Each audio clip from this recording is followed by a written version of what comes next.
WCHO.com.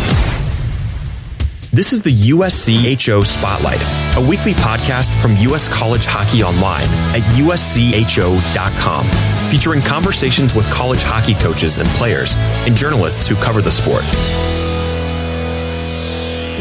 Welcome to a special summer edition of USCHO Spotlight. I'm Ed Trefzger with Jim Connelly. And Jim, we're recording this podcast because of some breaking news that happened on Friday, June 28th, and that was the announcement that 7 members of the WCHA are looking to form a new league.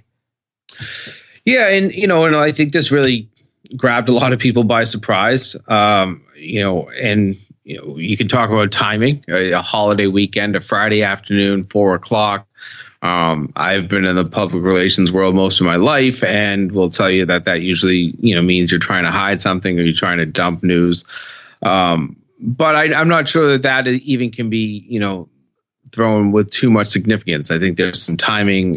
July 1 always seems like a date that kind of is a deadline type of date. And I'm sure that the schools involved probably had some deadlines that they had to, kind of handle quickly. But it did kind of surprise me. I had heard some rumblings about this. I had heard certain schools mentioned, certain schools not mentioned. But the WCHA schools were the ones that made the first move on this. And it's everybody except the 2 Alaska schools and Alabama Huntsville. So that's a significant part of this league. My guess is that this is probably the death of the WCHA. One of the longest standing leagues in this country, which, has seen itself change in the last 8 to 10 years, a lot, significantly, might be done. Well, let's take a little look at what happened in the announcement and so forth, and we can talk a little bit about the history of looking at this, implications, surprises, other teams. There's so many different areas we can go to. First, I do want to mention that the press release came from Morris Kurtz. He's an athletics consultant, and there's going to be no further comment from the teams. They say direct all the inquiries to Dr. Kurtz. And probably people are saying, okay, who is this guy? Well, some folks may remember him as the AD at St. Cloud, where he was from 84 to 2012, 28 years there. A stint for a while at his alma mater, Penn State. And since 2015, he's been serving as a consultant to college athletic departments. So obviously they've been working with him on this. Yeah, obviously has a track record in hockey. And I don't know if he's in his kind of a retirement stage. Like you mentioned, he had a long career at St. Cloud, retired from there, then went to work at Penn State, left there after 3 seasons, and now he's been in the consulting side. I don't believe he is trying to position himself to lead this league. That would be quite surprising if you ask me. But he's obviously, somebody that these teams have gone to. In talking with people last night, you absolutely have to hire some sort of a consultant to help guide you through this. The NCHC did that when they formed. The Big Ten used some internal and external resources when those schools formed. So it is one of those things that you need a consultant. He has filled that role. But, I think a lot of people also said, who's Dr. Morris Kurtz? People didn't remember him right away from the St. Cloud days, but he's been around this game for a long time, had probably a bit of a pulse for what was going on. And obviously, St. Cloud not involved in this announcement at all, so he didn't really have any conflict. So he probably was the right consultant to use. Now, when we think back in history, obviously the whole set of dominoes of league realignment got started with the formation of the program at Penn State, which meant the start of the Big Ten, and then the NCHC followed. There are some similarities there, although I don't want to draw too close a parallel, but it is interesting to think about that. The NCHC really got its catalyst from teams that were being left over from the WCHA and CCHA. And at the time, there were only 6 teams involved in it. But there was a lot more of a splash, a lot more of a media event when NCHC got started. This seems to have been flying under just about everybody's radar. And, we were all surprised when they came out Eastern time on Friday, about 4:45 p.m. Yeah, and I think it flew under even some of the coaches' radars that were involved. I think that every coach of the 7 schools probably had been in discussions with their athletic directors, their presidents about this. But I talked to one coach last night, not directly from the WCHA, but a coach that had spoken with somebody in the league yesterday, and even the coaches were not, totally included in this whole decision. So take that for what it's worth. I don't want to read too much into that, but this did feel like one of those decisions that was made at a higher level. But comparing it to the NCHC, you're right. That was a very coordinated news event. They did a very good job. If you remember that, there was a press conference, and then each of the schools involved then had their own press conference. It really does feel like this was really, the timing was, not the Friday 5 o'clock thing is not inconsequential. I think that there was some part of people not wanting to make too much noise with this. But at the same time, I do believe that July 1 and probably a deadline that was associated with the conference, the WCHA, and not having to pay any sort of a fine for leaving without giving the proper notice. I believe it's probably 2 years notice, which is why we have a 2-year waiting period before that'll happen. I think that the timing of July 1st played a lot into this as well.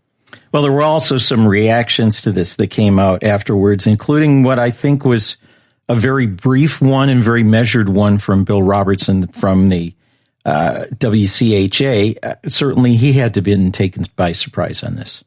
A little bit. I mean, I think we'd be naive to really believe that that Bill didn't know at least what was going on in some way throughout the last year. This has been a conversation as I've had it kind of on my radar screen since January, when I was given the first heads up that these meetings were taking place. But I did through text message. I talked to Bill last night very briefly. Asked him if he wanted to, join our podcast today. He respectfully declined.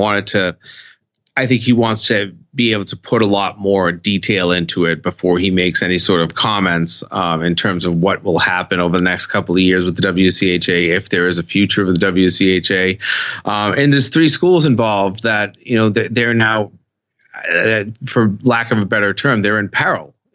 Both Alaska schools already in a little bit of trouble because of some finances, and then Alabama Huntsville. You and I were talking off the air. That's a school that had committed to build a new facility.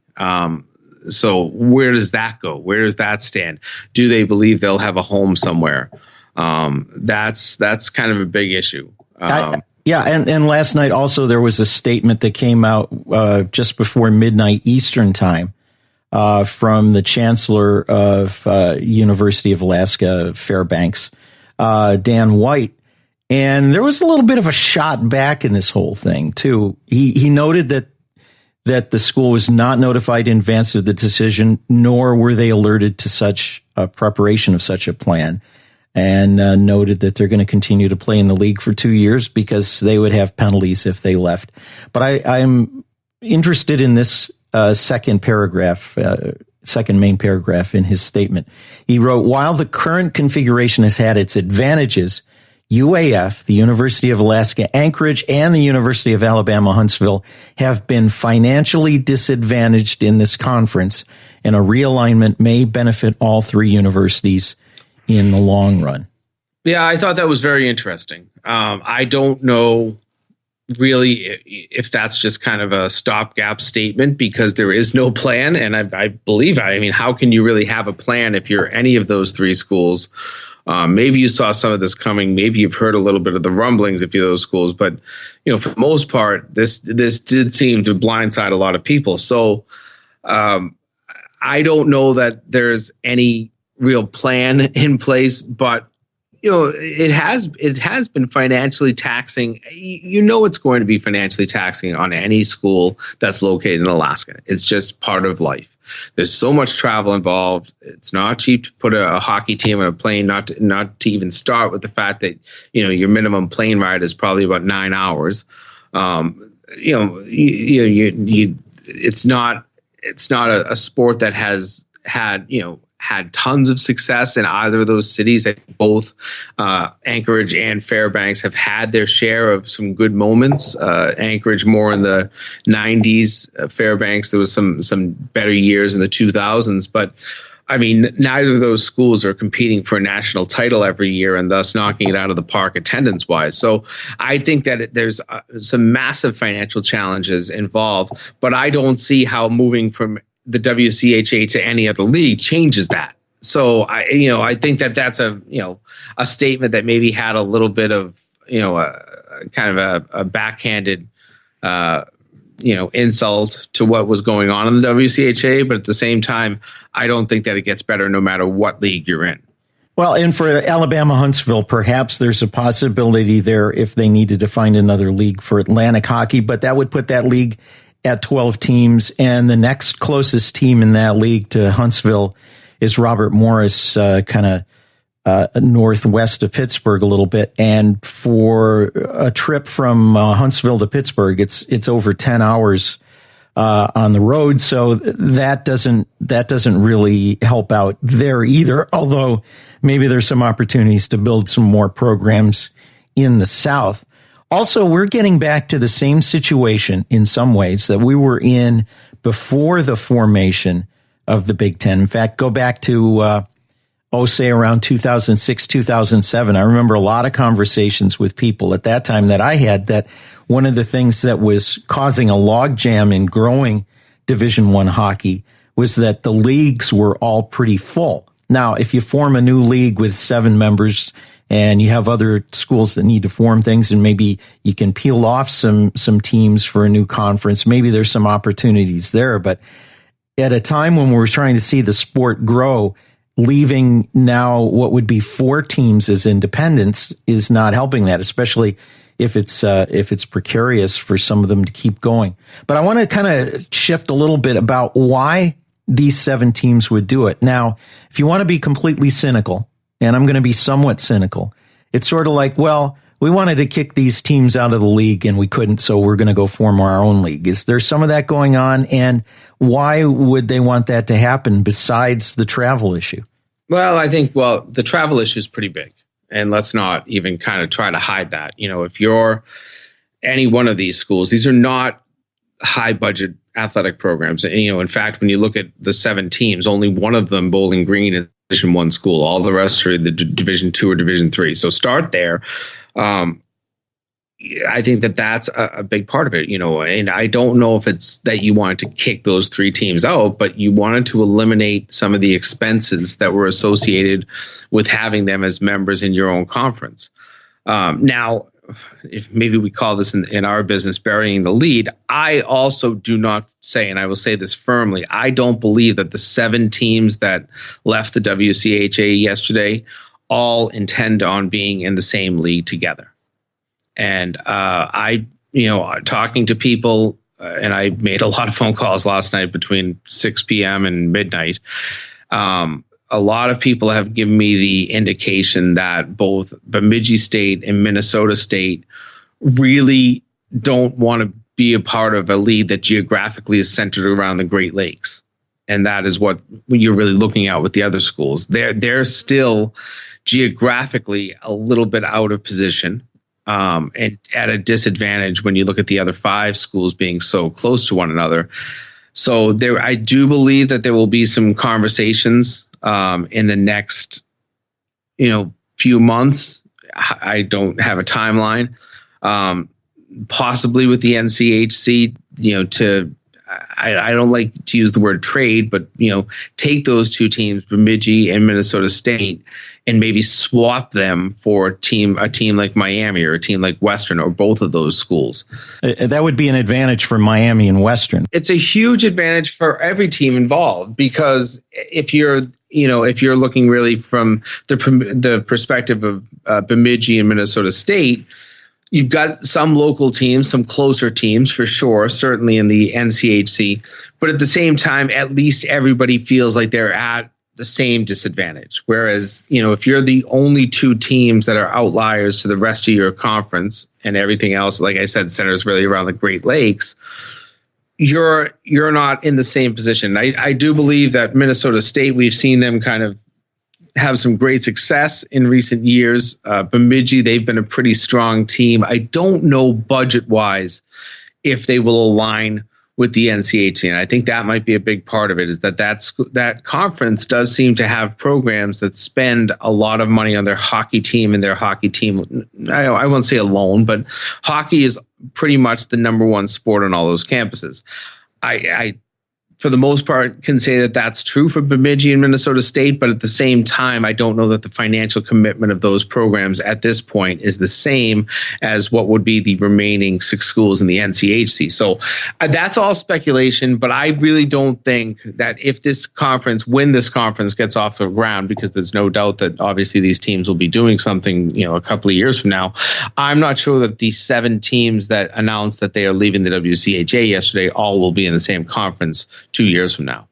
It would geographically make sense to have, if you have Minnesota State, Bemidji, St. Cloud, Minnesota Duluth, and let's throw, it's not super ridiculously far to Grand Forks. You've got a reasonably close geographic situation for 5 teams if that were to happen.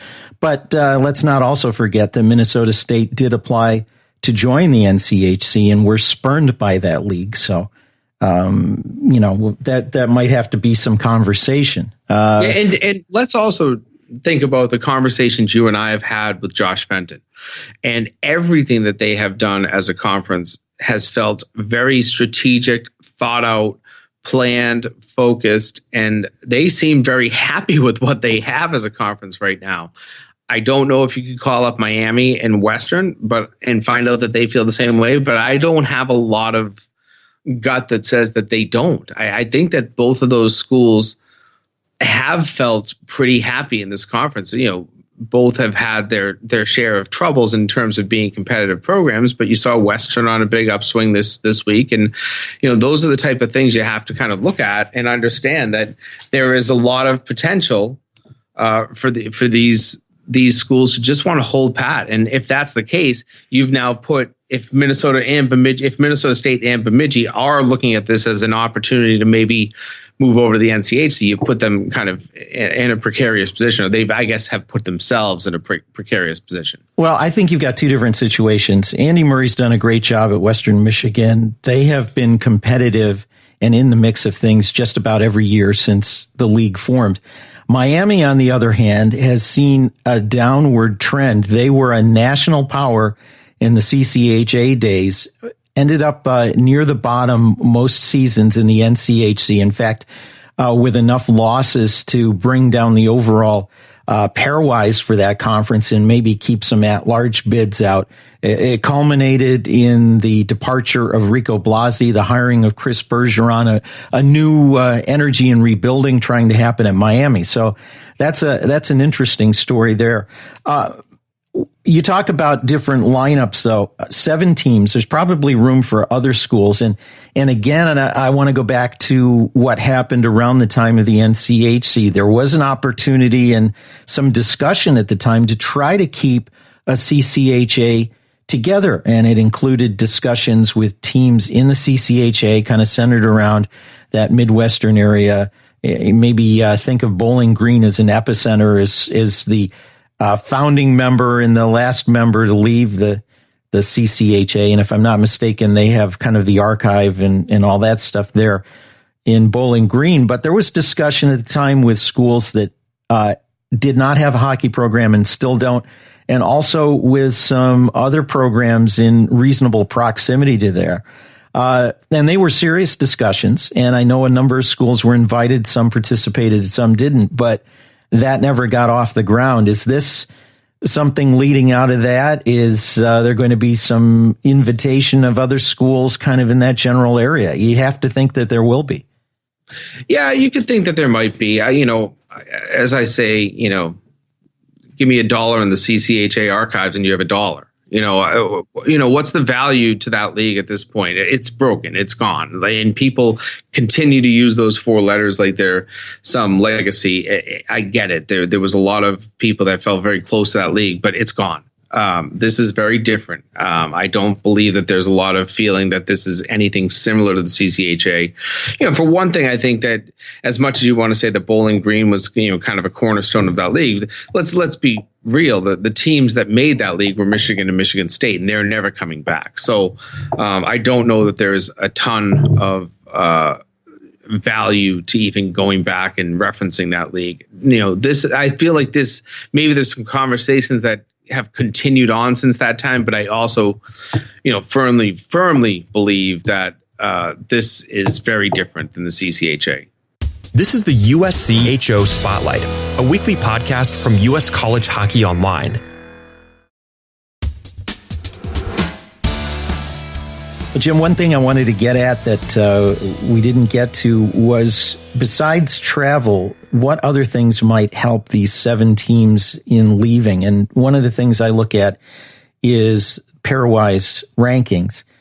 Overall, out-of-conference winning percentage ends up being a huge component, somewhat indirectly, but it figures into winning percentage against other teams and teams you play and your opponents play.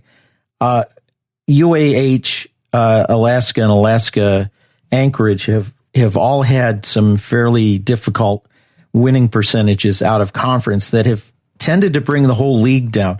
WCHA has had Minnesota State in the mix the last several seasons. This past season, Bowling Green also made it into the NCAA tournament, but it's really been one team out of 10 pretty typically for the WCHA, maybe with a better overall winning percentage in the conference. You might have seen 2 or 3 more regularly. Could that be a factor?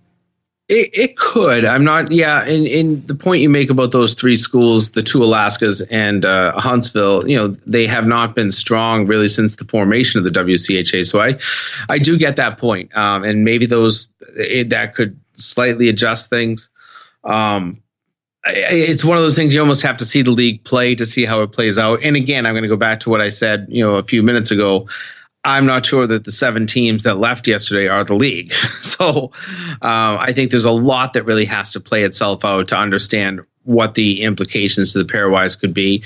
We also have to, as you kind of alluded to, that this, even though I say that these 7 teams might not be the teams that form a league, what other teams might also be part of this league? Could there be a team from Atlantic hockey that maybe moves over? Could there be any other team that adds hockey that gets pulled into this mix? Somebody mentioned to me the thought of maybe Arizona State. This could be a home for Arizona State. I don't see that. And the reason I don't is because it's just not, as much as you need to have geographic fits and competition fits and all of that sort of stuff, you also have to have the school makeup. And you're looking at Arizona State, one of the largest schools in the country, one of the biggest athletic budgets in the country. Academics, not as high. They're a good school. Don't let me take that away from them. But it's not a school where academics are the number one focus. It's a huge university. They just don't fit the mold of the other teams that we heard leave this league yesterday. Those 7 teams are all very small. As I mentioned, only one, Bowling Green, is a Division I school, and even at that, they're not even close to a top 5 conference. Of one of the major 5s. You get Arizona State. That's a Pac-12 team. That's a big budget team, a big school in terms of athletics. So I guess we have to figure out what the conference is to understand what the real impact could be nationally in terms of the pairwise. My gut says that it'll be a slight impact, but I don't see a huge one. Well, maybe Arizona State should form a conference with schools with big online education programs. They can go talk to their friends at Southern New Hampshire University and get something going, right? Sure. But, on the topic of Arizona State, we might as well address it while we're talking about them. I am hearing a lot more rumblings about the thought of Arizona State moving to Hockey East. They really do fit better in that league. You're talking a lot of public institutions, UMass twice, New Hampshire, Maine, Vermont, all state schools in that league. That's something that kind of puts them on par. A very competitive league, and the travel, to Arizona and from Arizona, from the Boston area, not that difficult. All that said, we remember what happened with Notre Dame, and I think that is one of the things that will give the higher ups, when I'm talking that, the presidents of universities and the athletic directors, that'll give them pause, because they look at Notre Dame as kind of a failed experiment in the Hockey East. I think if you talk to the 11 coaches in Hockey East, you're going to find a majority of them say, let's add them. Great ad, would be a great fit for our league, gives us 12 teams. We like that number. But I'm not sure the athletic directors and presidents are anywhere near that level of enthusiasm. So just some notes on Arizona State. That's just, what I'm hearing in all my conversations, not just last night, but over the last couple of months. Well, in Arizona State, from their standpoint, to hop on a plane doesn't matter. They got to fly just about anywhere because there's nobody anywhere near them right now. There's not a game that they're driving to, so it doesn't matter. They would like a home, I think. But it is, if you've ever been out to Tempe, Arizona, it's an easy ride from the airport. It's about 8 minutes from the airport to the campus. And obviously with the new facility coming in a couple of years, that will be one of the best destinations for any team to pick them up.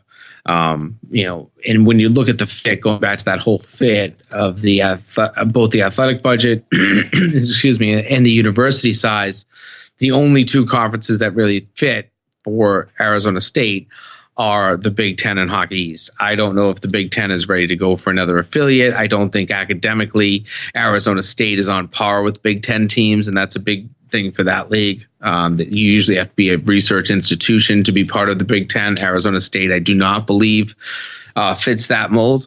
So I think Hockey East looks like the reasonable landing spot. All that said, I think there's still so much trepidation because of what happened with Notre Dame. Well, to wrap things up here, you mentioned Big Ten. There was some news recently published about University of Illinois still on track to build a program, but a few things have to fall into place, including sponsors and the construction of a multi-purpose facility in Champaign. But we're also hearing word about other programs that may be close. And without disclosing what we can't, a couple of them are surprising, and a couple of them are moving along more quickly than we might have thought. Yeah, something I was told by a number of people in doing some digging this week is that Navy seems to be fast tracking, and we've heard that name come up a number of times in the past. And obviously, with Army and Air Force both sponsoring Division I college hockey, both in the same league in Atlantic Hockey, the thought of adding Navy and maybe making them the 12th member of Atlantic Hockey could be very attractive to that league. I'm sure that the school has to take into some account budget, and as we always hear, it's all about the numbers. But the fact that they're sponsored by the government, and there's a little bit more than just sponsor dollars and alumni donations going to their school, they might be able to fast track that. And what I'm hearing is that they're in a position that they're trying to do that. I've talked to a number of people about it, and they seem to believe that might happen. But I don't think that this is something that we're going to have an announcement before the drop of the puck next fall. This is something that still has a little bit of planning left to it. But that's something to keep an eye on. Illinois, as you mentioned, I think that they will add.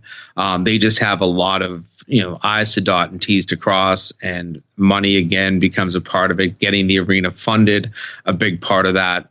But it does sound like there is some commitment there that would help a lot in the Big Ten in terms of evening up the numbers and growing that conference. So those are the two that really feel like they're the most progressed in the process. Now we also look at the road that each has taken. Illinois used the resources of the reports that can be done by College Hockey Inc. and the NHL with those dollars, USA Hockey as well, to kind of do the feasibility studies. They use that. Navy, from what I'm told, has not, and they might be in a position that they just feel like they can do it without going through the whole feasibility study, which obviously gives you a lot, but also delays the process. So those two, I think, keep an eye on. I think you've had some other conversations about things that are on the radar screen as well.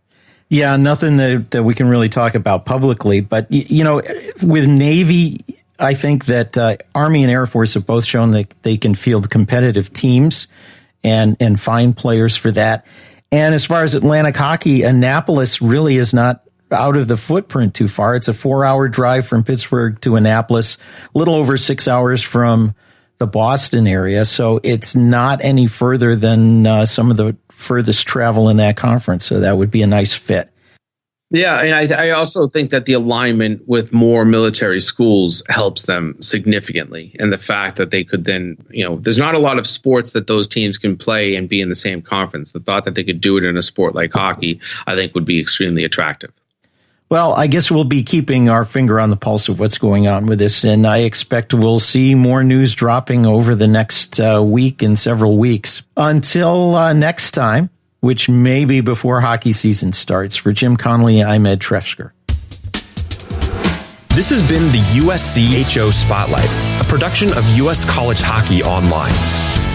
Visit uscho.com/podcasts to listen or subscribe.